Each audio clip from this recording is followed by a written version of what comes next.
Hey everybody, welcome to Horror Face Off. I'm your host, Jason. And on today's episode, we have highbrow thriller, box office gold, A-list madness, The Shining 1980 versus Silence of the Lambs 1991. Only one film will remain when this battle is done.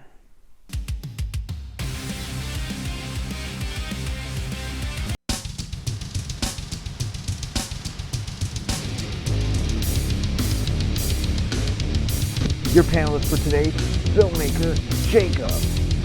Your friendly neighborhood Uncle Pete. Host of Movie Timeline, Josh. Horror journalist, Kat. They join the Horror Face-Off slasher, Leighanne. And me, your host, Jason. Hello everybody and welcome to Horror Face-Off. Today we have a heavyweight tilt. We have The Shining versus Silence of the Lambs. Welcome to all viewers, and just to give you a little bit of a rundown of how the show works, we take two horror films and match them up against each other. Using specific categories, the show's fearless panelists dissect every bone-chilling detail. In the end, the film that has the most category points wins Horror Face-Off. But the panel needs to think fast, where they only have a limited time to make their case. If they take too long, they will. By my slash ad, Leighanne. How you doing, Leighanne? Good. I'm ready to silence some panelists tonight. Awesome. That's why they pay the big bucks. So, without further ado, that's the deal. We're all ready to begin. We've met our panelists, and we are going to start off with the first category, which is plot. And for this one, we will start off with Kat. Yay. Okay, so I love both of these movies. The Shining is like a comfort movie for me. It's like hot soup on a cold day. I just love it. But Silence of the Lambs is really eerie and it's really good. I like The Shining a little bit more plot-wise because it is so intimate and it has so few players. I think it has just a little bit better build-up for me into it, and I like the storyline a lot. So, I mean, that one's pretty easy for me. I'm going to go with The Shining on that one. All right, Uncle Pete, you got the hang of it, right? You're ready to go? Yeah. All right, you're up. Obviously, both great. I love movies that take place in the snow. So originally, Shining would get the edge, but Silence of the Lambs is so complex. You know, Shining, as great as it is, isolated, starts getting controlled by ghosts, whatever it is, however you interpret it. Silence of the Lambs is really dynamic. There's so much going on with Clarice, Buffalo Bill. It's so much. You really can't predict what's going to happen next. You can kind of do that with The Shining, as great as it is. So Silence of the Lambs is always going to keep you guessing. It's a lot more suspenseful, I think. So I would have to give the edge to Silence. All right, well said. Okay, Jacob, this is your long-awaited debut, buddy. You're up. Yeah, I would probably go with The Shining because it is so storyless, but it has so much going on that it makes it so incredibly interesting. I mean, for example, the fucking ghosts in there that are like the guy giving a guy in a bear suit a blowjob and stuff like that. That was just weird as shit. So yeah, I'm gonna go with Shining.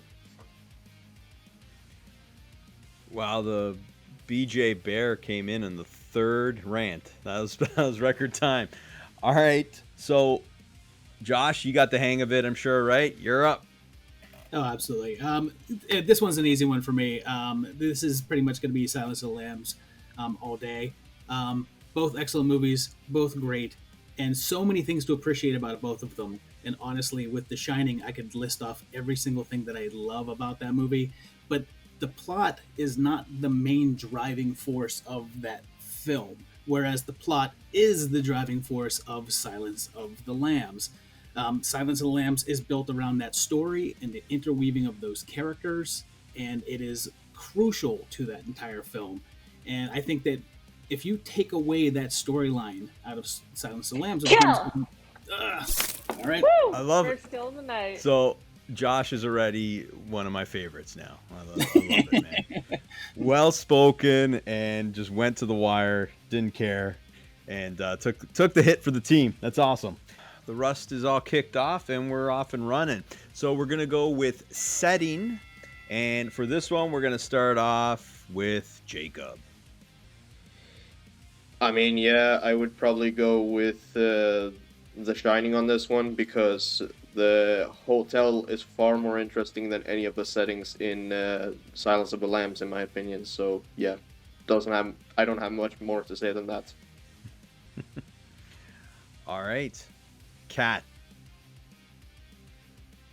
So I'm also going to go with The Shining. I've lived in Oregon and Colorado, and I've been fortunate enough to visit both the inside and outside of the hotel. But as far as the movie goes, aesthetically, I love the hotel in The Shining. It's just beautiful. Everything about it, it's great. But it also it allows the hotel to be kind of its own character in the movie, and that is really exciting. In Silence of the Lambs, they have the asylum, Buffalo Bill's little deadly diva den, but none of it is as exhilarating as the hotel is, because the hotel is just terrifying and beautiful and ominous. Kill! And I love Yes, it's always a thrill when we can kill Kat. She's literally lives up to her name. She's elusive. All right. I tried so hard. Sorry, what was that? I tried so hard to live. You did. But you know what? It's better to get your points out there. Now, someone fun, who's yeah. definitely not afraid to die. Josh, you're up, buddy. I'll be heartbroken if The Shining is not a clean sweep here. So I'm giving you the evil eye, Uncle Pete, because very few movies do you have where a location is a character and the Overlook is a character in the movie. You don't have The Shining if you don't have the Overlook Hotel. It's far more interesting than anything you're getting in Silence of the Lambs, which has some, I guess, cool locations. I mean, the pit is kind of a cool location, but it's the Overlook wins this hands down. All right, no pressure, Uncle Pete. You're up. But yeah, this is no surprise. Like when we talked about plot, I mentioned I love movies that take place in the snow. You're isolated in a hotel, in a blizzard. With Silence of the Lambs, there's an escape. You can get away from Buffalo Bill. You can get out of the asylum. You can get away from all these dangerous places. Overlook Hotel, you're not getting away. You're isolated. It's blizzard. You're snowed in. And like what all the other panelists said, it's its own character. Any day of the week, no contest. The Shining. All right. So we move on to filmmaking. And just to explain a little bit about the filmmaking category, this is where you will throw in your cinematography, you will throw in your score, you will throw in pretty much everything except for writing. So with that being said, I know it's her favorite category, so let's lead off with Kat. You're up. So I think both movies do really well at making their point through their camera angles, because Silence of the Lambs gets really close up and it builds that tension, and you have to face Hannibal Lecter right in his face, and it's just so creepy. But The Shining does really well at those wide shots that are really just creepy, and they're meant to disorient you, and they just do such a good job of that, and they really accentuate how small these people are in this massive hotel and massive nothingness, that I really prefer The Shining's look, even though they both did a good job. Kill. So, She's so We nice. call that a murder or not? We'll let her live on that one, Leighanne. I think she said she did her mic drop before, but Hey, I'm gonna kill when the 40 hits. I don't care if they're wrapping up their sentence. If it hits, it hits. All right, hey, listen, I'm not gonna argue with you. You got the knife, don't. so. Anyways, I love when you bring the sass. All right, Uncle Pete. The Silence of the Lambs is great. I love the interview with Clarice and Hannibal Lecter. The close-ups, the way it's edited is just beautiful. Builds this tension.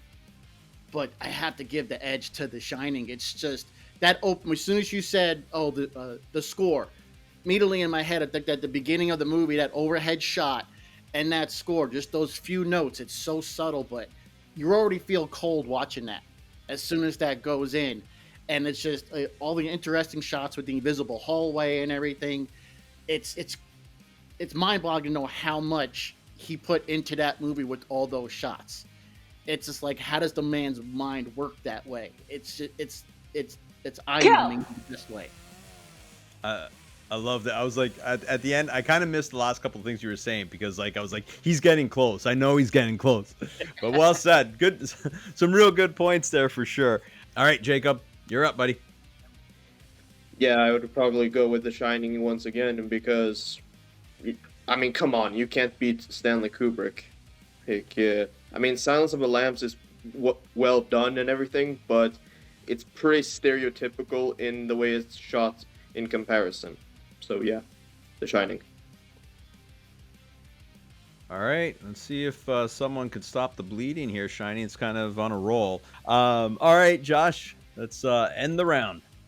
I mean, come on, it's The Shining. I mean, this is one of the most intricately crafted movies of all time. Like, every single shot in this is so belabored and like agonized over, and so much of the shots mean something to the point where people are reading things into every shot, to the point where they're saying that like a poster of a skier in the background is supposed to represent a minotaur. That's how well crafted this movie is, that it's tricked you into thinking that things were planned even if they weren't. No movie has had more thought put into it. The guy's making 170 takes for dialogue scenes. Come on now. It's an easy win for The Shining. All right, well said. All right, so now we're going to move on to characters. And for this, we're going to start with the man we just finished with. Josh, you're up. Take a breath and go. Characters, sorry, I didn't have this on my list of topics. Characters, I'm actually going to, off the cuff, I'm going to go ahead and give that to Silence of the Lambs, because I think that if you're dividing up characters, you've got Clarice and you've got Hannibal, you've got Buffalo Bill, you've got some really strong characters that all have their own distinct arcs, and they're all very well crafted, and they're all very nuanced, whereas I think that they're a little bit more blunt edge in The Shining, whereas here you've got all these great, very finely tuned characters that are working together with each other. Oh, there we go. Sweet. Killing everybody. She's so happy. We're keeping Leighanne happy. All right, Jacob, you're up. Okay, so this one, it will be the first time Silence of the Lambs wins for me. So, I mean, they have far more depth and nuance, like Josh said. So, yeah, he pretty much covered everything I was going to say.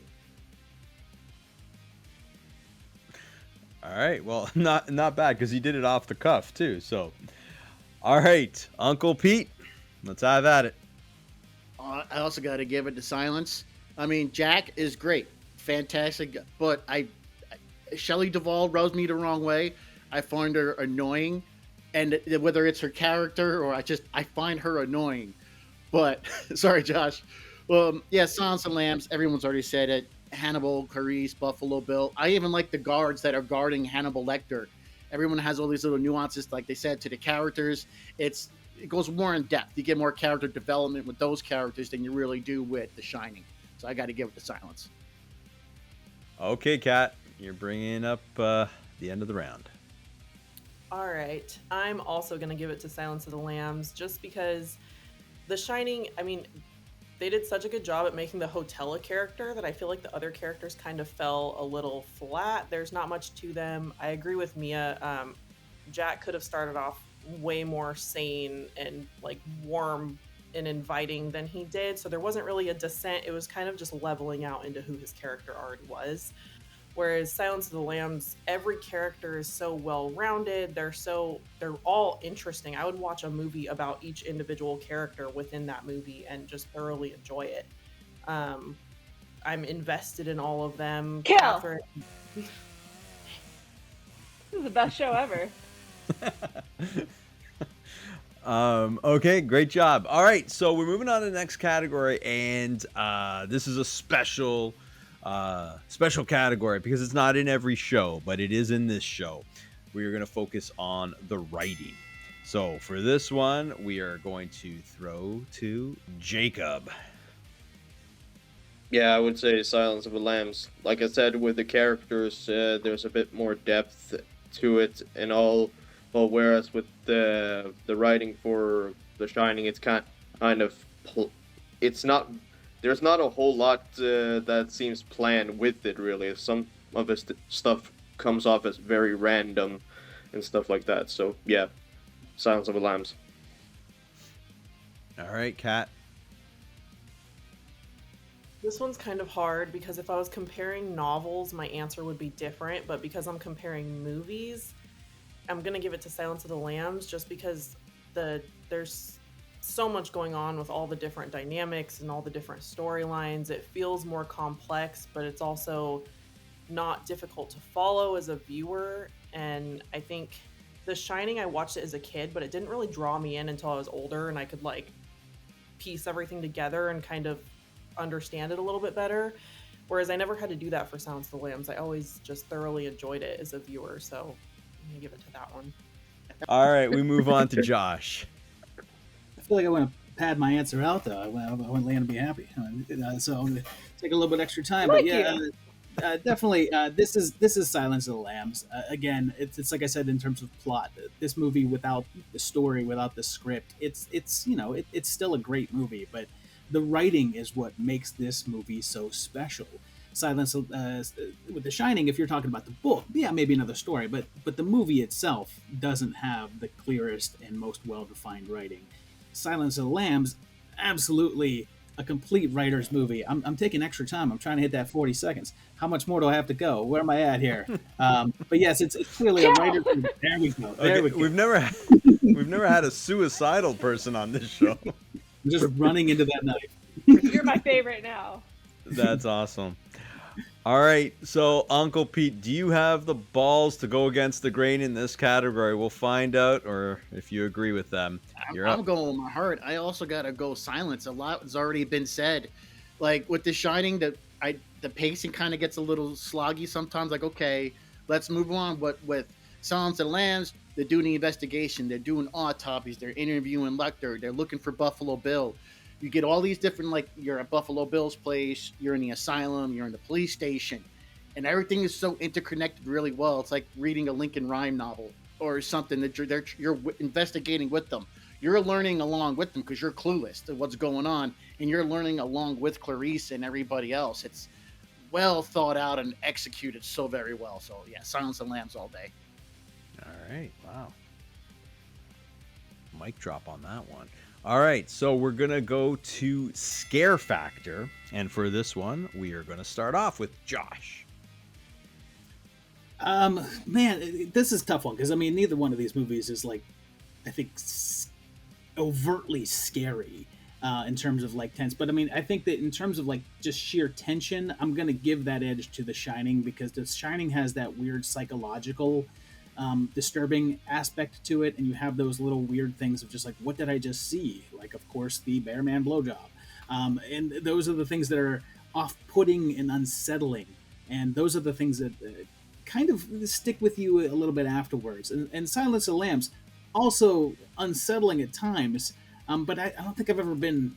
It's not what I would call scary. Josh, you're doing this on purpose now, aren't you? A little bit. I'm like the fat boy in Tucker and Dale. All right, Pete, you're up. Shining, and similar to what Josh said, when Jack is talking to Danny on the bed, I still get the goosebumps because it just makes me so uncomfortable. When the Jack is just staring at the camera and it's just still on him, and you just hear that tone, and you also have the isolation of like, when is Jack gonna go a little wacky at the end? And he does play maniacal exceptionally well at the end. He's like, I don't want to hurt you. I just want to bash your brains in.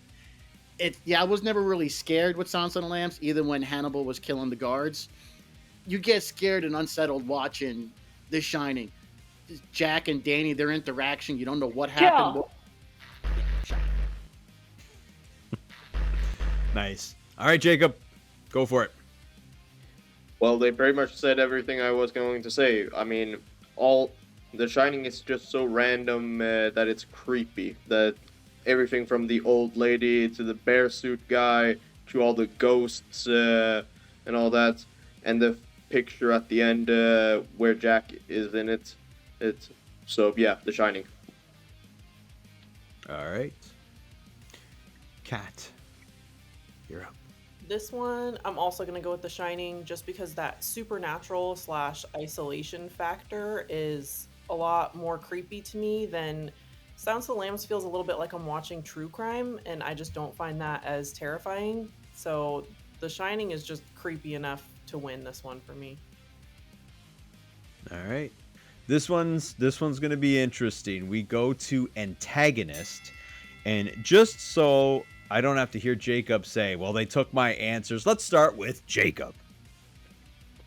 Well, I've got an answer already, so I'm gonna go with Jack and the hotel itself because it's just far more creepier and unsettling than anything Buffalo Bill does. I mean, Buffalo Bill is kind of a moron almost.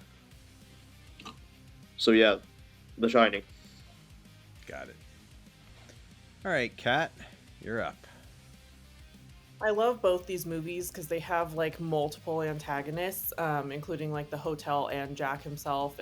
But Buffalo Bill and Dr. Lecter are just there. I can't think of any other like movie antagonist off the top of my head that's quite like these two, and they don't even interact in the movie. They're their own separate antagonists, but they're both terrifying in their own way. I wouldn't want to have a conversation with either one of them, and they're both, like Mia said, they remind you that like those things do happen, and especially as like a woman running around, you never know if there's going to be some Buffalo Bill trying to get you in his van, and it's just terrifying. They're both creepy. Kill. All right. Uncle Pete. I'm also gonna go with The Shining because you got Jack, father, husband, supposed to be the protector, but he turns out to be evil, doing horrible things. And you also have a hotel. You can't fight the hotel. There's nobody to punch or run to get away from. You're stuck in this hotel. Not taken away from Silence of the Lambs, but I think that, I don't know if it was a meme or whatnot, they'll put the whole lotion in the basket. That became like a joke over the last 20, 30 years. So to me, it kind of takes a little of the sting away from Buffalo Bill. Do I ever want to meet him? No. I'm running the other way. But to put the lotion in the basket kind of got like a funny thing now, so I got to give the edge to The Shining. Kill. I made it. Just in time for the kill. All right, Josh, you're up. I had to get pedantic with this one because honestly, if Hannibal Lecter was in the running, I'd probably pick Hannibal. But Hannibal Lecter's not an antagonist. He's actually, if you're like really focusing on the whole literary aspect of it, he's a protagonist because he's helping the main character stop the villain. The antagonist is Buffalo Bill, and Buffalo Bill's not that interesting. He's really not that cool of a character. He's sort of a basic serial killer. He does some cool stuff, but Jack is far more interesting. He's got so much more interesting things going on. The hotel itself, either one of those being the antagonist of the story, is just way more fascinating, and there's so many more interesting stories that you can tell them. There we go. I was waiting on that. You're working on like public speaking exercises, right? To see how long you could go to get the kill there. I just like to see the enthusiasm. It's exciting. She loves it. She loves it. I do. I live for it. I know, it's great. I know. After this show, I know I'm gonna get messages about that was the best show ever. This is definitely the most kills. We haven't even finished the show yet, but I know she's gonna love you all. We're gonna discuss posters. So the original movie poster, which one do you like? Uncle Pete, you're up. Silence. The Shining is just plain and white. You see The Shining, okay, it's about somebody who's going to go crazy. He looks maniacal. Silence of the Lambs, you got the moth in front of that white face and the eyes, and it looks like shh, because the Silence of the Lambs, like, when I look at a poster, I'm thinking, okay, how does that play into the movie? Silence of the Lambs gives you nothing but in the best way. Then you're watching a movie, oh, you see the moth, and you see how everything was so intricately placed on it. It builds a much better story or a narrative, the poster. But if you handed me both posters, I'm going to say, I want to see this movie. This one looks like a normal slasher. Silence. All right. Josh, you're up. Another easy one. This is a Silence of the Lambs poster is so stark and beautiful, and it tells you so much about what that movie's going to be about without ever knowing a single detail.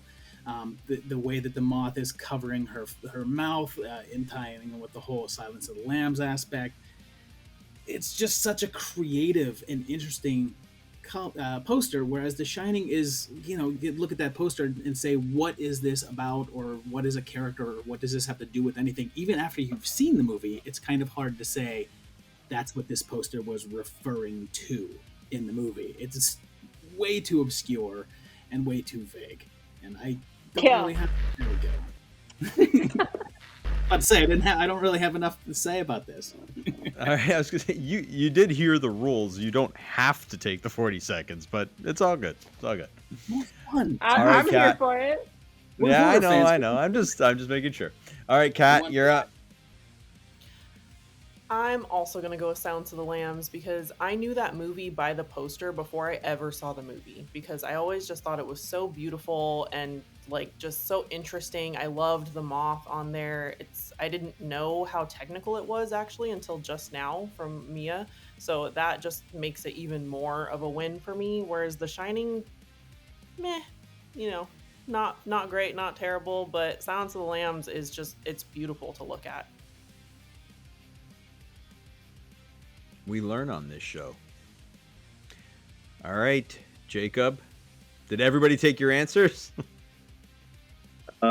Yeah, kind of. I will say though that The Shining, if we had gone with the Jack poster, I would have probably chosen that. But since we're going with the yellow one, I would probably say the Silence of the Lambs. So yeah. All right. I can chime in a little bit here. That yellow poster is kind of like weird, no? Like, I mean, even just like you take away the design in the poster, but even just to go with the color yellow, I'm trying to think of what the decision was with that. But There's an entire story online. so we move on to the final category, and that category is the ending. And for this one, we will start off with Jacob. The Shining. I mean, come on, seriously. Jack dying there in the snow and everything, and then seeing him amongst the other ghosts in the photo, that's far more creepy than, than Hannibal Lecter going to the Caribbean, or Clarice getting promoted to an FBI agent or some shit like that. So yeah, The Shining. All right, Josh. There's nothing more satisfying about an ending that you watch and it makes you want to rewatch the movie instantaneously to look at things in a different light. And that's exactly what The Shining does. And it's the easy answer here for me, because after you see that poster and that image, it makes you question everything that you've seen in the movie already. And you want to watch it again and try and pick up, what does that mean? What is that all about? And it only took that one shot of a photograph to make you reconsider everything that you've seen. I didn't All right. know. All right. Shocked He us ended there. it without being ended. I know. That's it. Yeah. Keeping it on All your right, toes, keeping it on Uncle your toes. Pete. I actually prefer the ending to Silence of the Lambs, because this is where I think in the novel, if the hotel had exploded with the boiler room, it would have been better. I think Jack kind of looked goofy there, frozen in the snow, and it kind of killed it for me. Because like the first time I watched it, I mean, this is 30 plus years ago. First time I watched it, I was like, wait a second.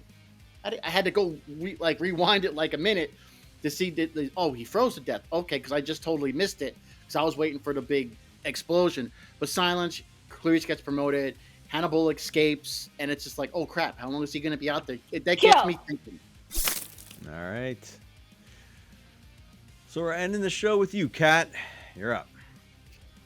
Okay, so first, I love the ending of Silence of the Lambs. I love how he's going to hunt that doctor, saying he's going to have an old friend for dinner. It's just like quirky little joke to end the movie, and he gets his way in paradise almost. But The Shining, I love the maze. He does look a little bit goofy in the snow there. I do agree with that. But that picturesque ending, I mean, people post it online every 4th of July. It's just become so iconic and legendary that even if you haven't seen it, you probably know that image. and it does make you want to rewatch the movie so you can appreciate it with like a better understanding. So I do like the ending of The Shining better. Kill. Still got you. Still got you. All right, we'll let it we'll let it slide since it's the last panelist to go. So this one's close. I know it's close. So while Leanne's tabulating the votes, I just want to chime in on that one too.